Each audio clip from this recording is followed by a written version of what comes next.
자, 보통 왜 많고 많은 것 중에 하필이면 허벅지에 넣었을까?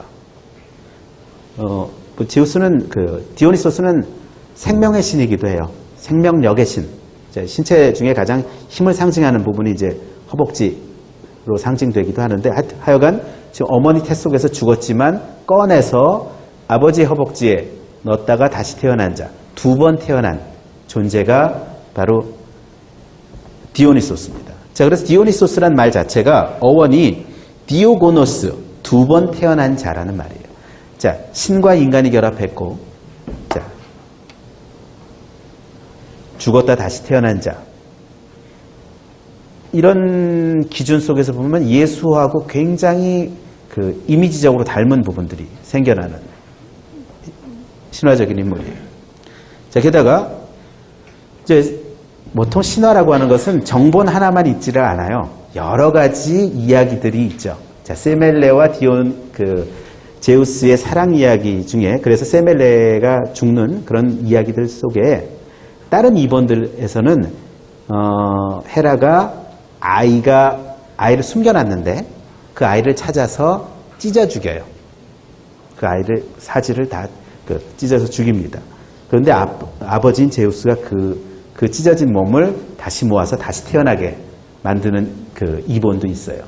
제가 그래서 디오니소스에게 굉장히 중요한 개념 중에 하나는 찢기는 고통을 당한 자인 거죠. 자, 이 개념도 예수하고 굉장히 비슷하죠. 자, 몸이 찢기는 고통을 감수하고 더 승화된 삶을 사는 자. 자, 하여간 그리스 신학 체계에서는 없던 특이한 어떤 형상들이 그에게 생겨나기 시작해요. 그리스 비극은 이러저러한 작가들이 있는데 아이스큘로스, 소포클레스, 에우리피데스 이런 사람들을 3대 그리스 비극 작가라고 부르고요. 그런 사람들의 남아있는 작품들이 이렇게 있습니다. 이게 지금 저기 472, 기원전 472를 가리키는 거예요. 기원전 5세기에 쓴 문학 작품이 남아있다라고 아주 놀라운 일이죠. 자, 그리스, 아까 아테네로 친다면 아테네는 4, 5세기에 디오니소스 제전이라고 하는 축제를 열고요. 그 축제에서 비극 경연대회라는 걸 해요.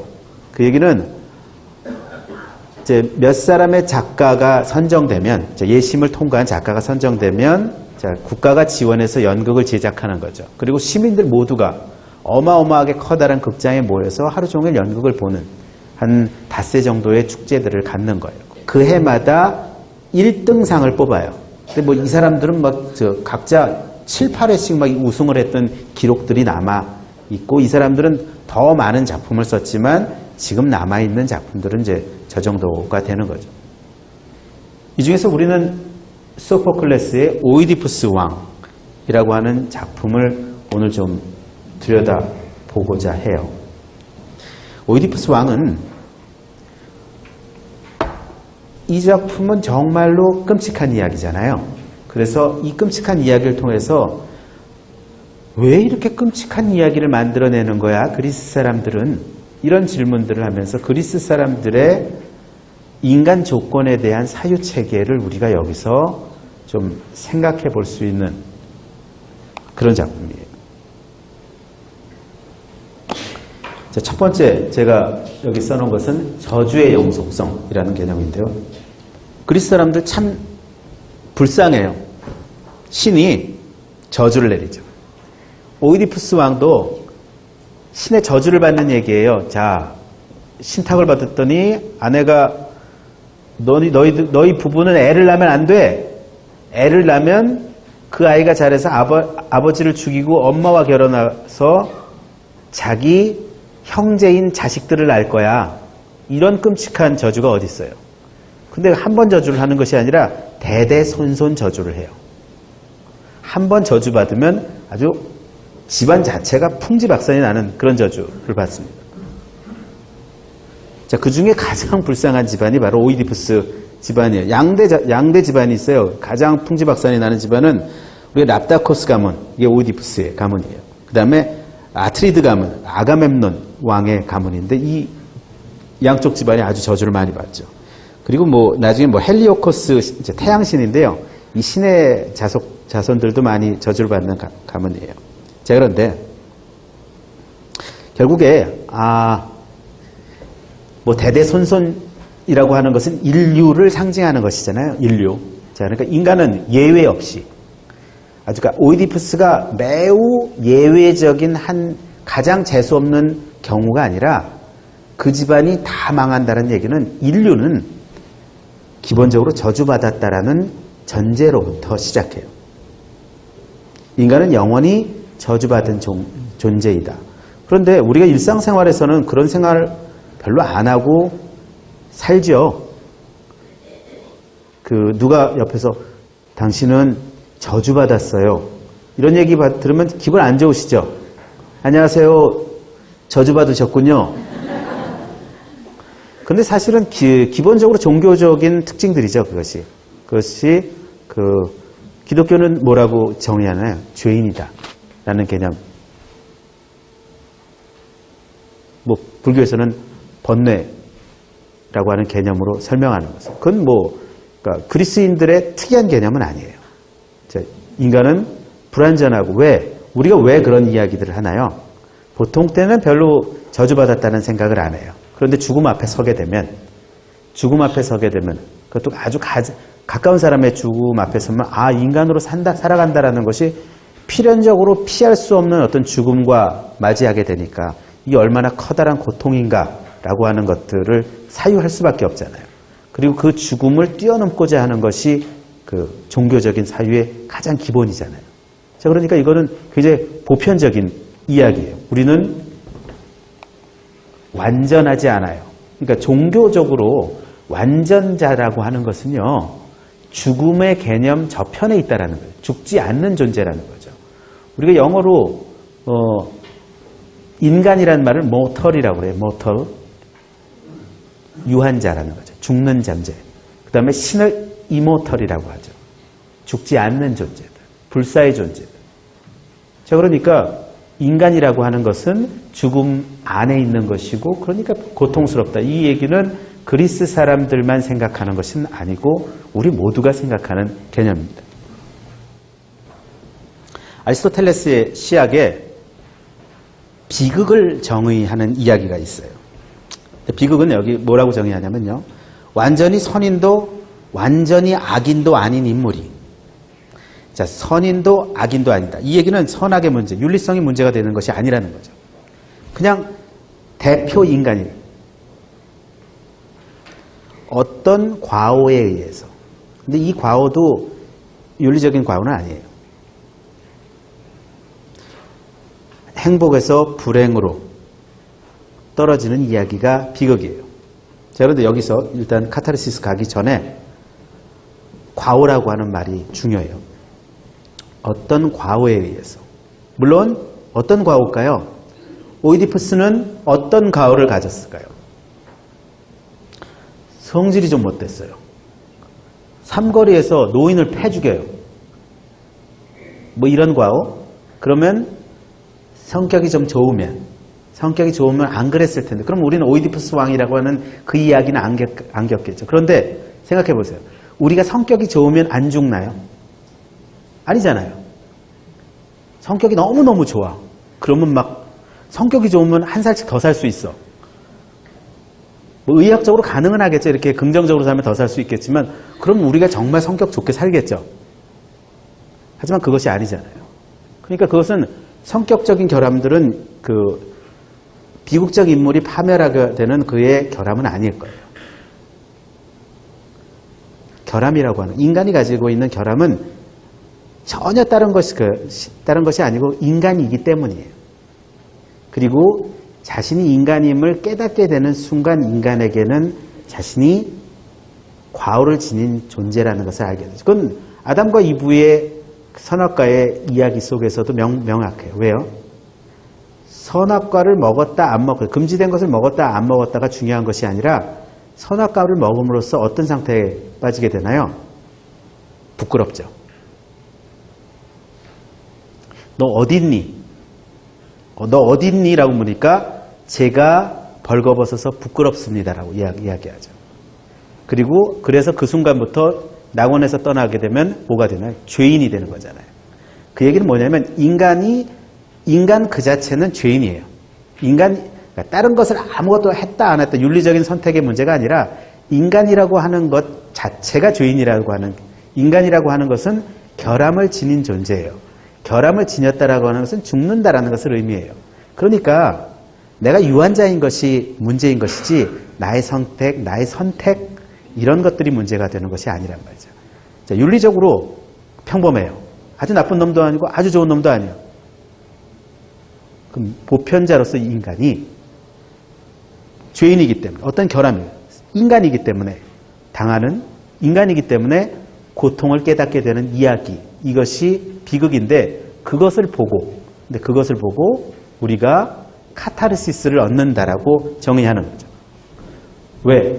공포와 연민을 통해서 카타르시스를 얻어요. 왜 공포스럽나요? 눈을 빼고 죽어. 이미지가 끔찍하기 때문이겠지만 저게 남의 얘기가 아니기 때문이죠. 우리는 알죠. 가장 뛰어난 인간도 저 고통을 당하는구나. 저게 내일이구나. 그렇기 때문에 공포스럽죠. 그리고 내일이기 때문에, 나의 일이기 때문에 연민하게 되죠. 아, 불쌍하도다. 아, 불쌍하도다를 노래하게 돼요. 자, 아, 불쌍하도다를 노래하는 자들이 누구냐? 그게 코러스라는 거예요. 자, 최초에 비극은요, 최초에는 연극이 아니었어요. 최초에는 디오니소스를 찬양하기 위한 합창대회가 연극제로 발전하게 돼요. 그럼 합창단이 이제 수십 명의 합창단이 있겠죠. 그러면 디오니소스에 대한 이야기 혹은 디오니소스에게 바쳐지는 어떤 이야기들을 부르죠. 그러니까 그 노래가 어떤 노래였는지 기록이 남아있지 않아요. 그러니까 우리가 오선지라는 것이 발견된 이후에나 음악이라고 하는 것을 우리가 시각적으로 기록하게 되잖아요. 음악은 눈에 보이는 것들이 아니죠. 그래서 그리스 사람들이 어떤 음악으로 합창을 했는지는 기록이 남아있지 않죠. 그런데 하여튼 노래로 불려져요. 그리스 비극은 노래로부터 최초에는 탄생합니다. 여러분들이 소포클레스의 비극을 독서한다면 정말 힘든 것이요.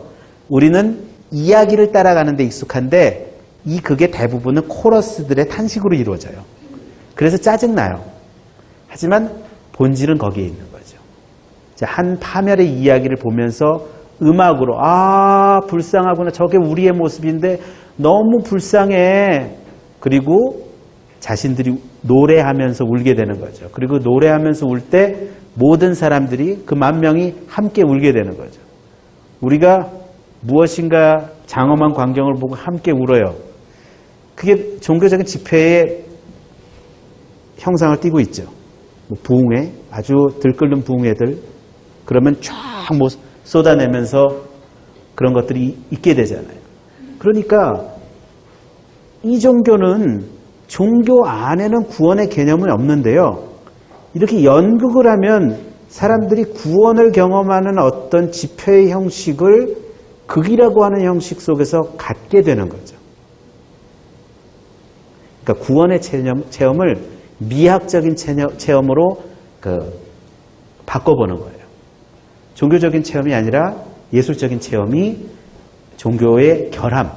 그리스 비극은 그러니까 그리스인들의 종교관은 최초부터 원시적이에요. 그렇기 때문에 원시적이다. 그러니까 그리스 사람들의 종교는 오래 지속될 수가 없는 결함을 가지고 있는 종교이기 때문에 지금 없어진 거죠. 지금 아주 전 세계를 뒤덮고 있는 커다란 종교 체계들은 그런 결함들을 그 내부에서 관념적으로 극복해내죠. 구원이라는 개념, 해탈이라는 개념들을 만들어내잖아요. 그리스 사람들은 그 개념을 만들어내지 못했기 때문에 어느 체계 안에서도, 어느 관념 체계 안에서도 없을 만큼 인간들이 불행하게 만들어지는 거죠. 그렇지만, 근데 제가 최초에 제기했던 한 가지 문제는 안 풀렸어요. 그리스 사람들 누구보다도 삶에 긍정적이었단 말이죠. 자, 이 문제는 뭐지? 그렇다면 이렇게 완전히 기독교보다는 저열한 것이 그리스 사람들의 사고방식이었을까? 라는 질문들이 좀 제기되네요. 디오니소스의 고향은 낙소스라는 섬이에요. 낙소스라는 섬.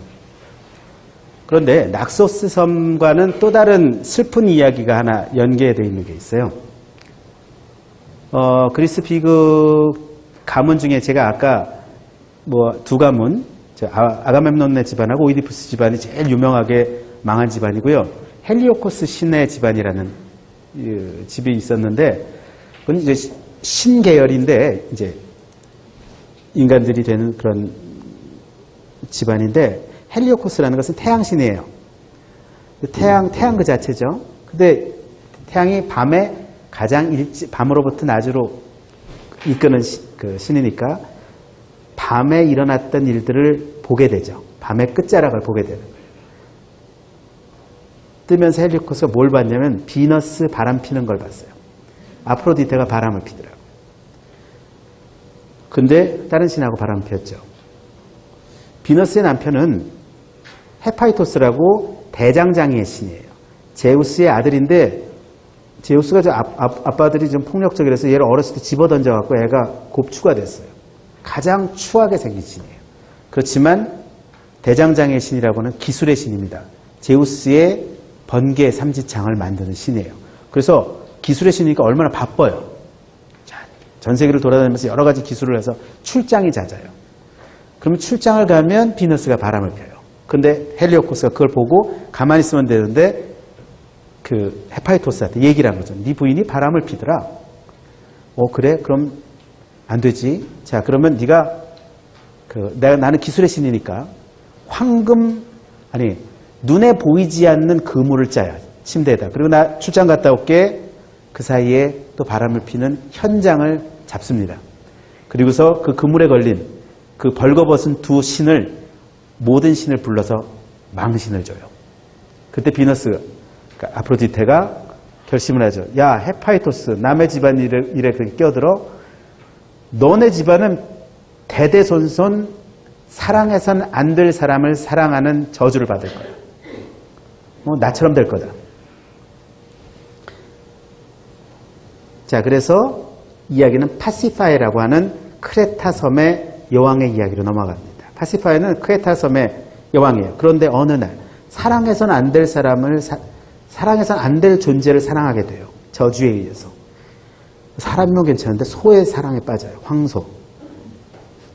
그래서 또 크레타 섬에는 나중에 자기 아들 이카루스와 같이 하늘을 날다가 떨어진 저쪽엔 인간 중에 가장 기술이 뛰어나다는 다이달로스가 살고 있었는데 다이달로스에게 부탁을 해요. 나는 저 황소에게 빠졌으니까 저 황소가 나를 사랑할 수 있게 해주세요. 그래서 암소로 분장시킨 기계장치를 만들어서 황소와 사랑을 나누게 되고 반은 황소고 반은 인간인 존재를 낳게 되죠. 그러니까 남편이 미노스 왕이 그걸 보더니 기가 막히죠. 야, 보기 싫다. 다이달로스, 네가 좀 책임이 있으니까 쟤 좀 치워줄래?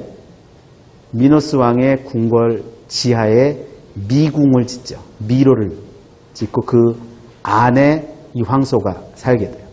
미노스 왕의 황소 아들이라고 해서 미노타우로스라는 이름을 갖게 되고 그가 미궁에 살 때 당시에 아테네는 크레타 섬에 조공을 바치는 조그만 나라였어요. 아테네 왕자, 그러니까 아테네는 조공을 바치는데 그 1년에 아테네 그 선남선녀 몇 명을 이 미노타우로스의 제물로 바치게 되는 거죠. 근데 그 왕자 테세우스가 그 제물 속에 끼어들어와서 그 괴물을 물리치는 이야기가 나옵니다. 그래서 그 테세우스가 괴물을 물리칠 때 여러분들 잘 아는 아리안느의 실이라는 일화가 있죠. 읽기에 따라서 아드리안에 아리안 그랬는데 마치 낭랑공주처럼 아빠를 배신하고 적국의 왕자를 도와주죠. 그래서 실을 줘서 미궁에 들어가서 황소를 죽이고 나올 때 그 미궁을 빠져나오게 된단 말이에요. 그런데 문제는 그리스 사람들 참 복잡한 사람들이에요. 이 천하 영웅 테세우스는 엄청난 바람둥이에요. 제우스만 바람둥이가 아니고 그 그리스 신화의 최고의 영웅들은 말도 못하는 바람둥이인데 얘가 아리아느랑 같이 떠나요. 근데 떠나다 보니까 고민에 빠졌어요. 아테네에도 여자가 많은데 이 공주까지 데리고 가면 나는 어떻게 되지? 안 되겠다. 낙소스 섬에 정박을 하고서 쉬었다 갑시다. 그러고서 아리아느가 잠든 사이에 자기들끼리만 도망쳐요. 자, 아리아느가 깨보니까 절망이죠. 그래서 아리아느가 절벽에 서서 뛰어내려 죽어요. 그런데 여기 또 이본이 많아요. 낙소스라고 하는 것은 아까도 얘기했지만 우리 바카스의 고향이잖아요. 디오니소스의 고향이죠. 그때 죽으려고 할 때 디오니소스가 나타나서 왕관을 씌워줘. 너는 테세우스 말고 내 여자를 하자. 그리고서 왕관을 씌워주고 그 왕관을 하늘에 뿌려서 그것이 이제 하늘의 별자리들이 되었다라는 그런 행복한 이본들이 있죠. 자, 그러니까 근데 제가 이 얘기를 하는 것은 어떤 이야기들, 자, 절망적인 어떤 조건들이 있고요. 그 절망들 속에서 디오니소스는 그 절망을 하늘의 별로 만들어주는 존재였던 것이죠. 다른 생각으로 하면 만약에 실제로 그런 일이 있다면 아리안느가 그래서 절벽에 서서 저는 젊었을 때 그래서 아리안느가 술 먹었다는 얘기구나 이렇게 받아들여요. 뭐 술 먹고 에이 인생 좋다 뭐 이랬나 보다. 근데 그것을 이제 우리가 상징체계로 받아들인다면은 디오니소스는 이렇게 절망적인 조건 하에서도 삶을 하나의 기쁨으로 승화시킬 수 있는 어떤 장치로서의 세계관.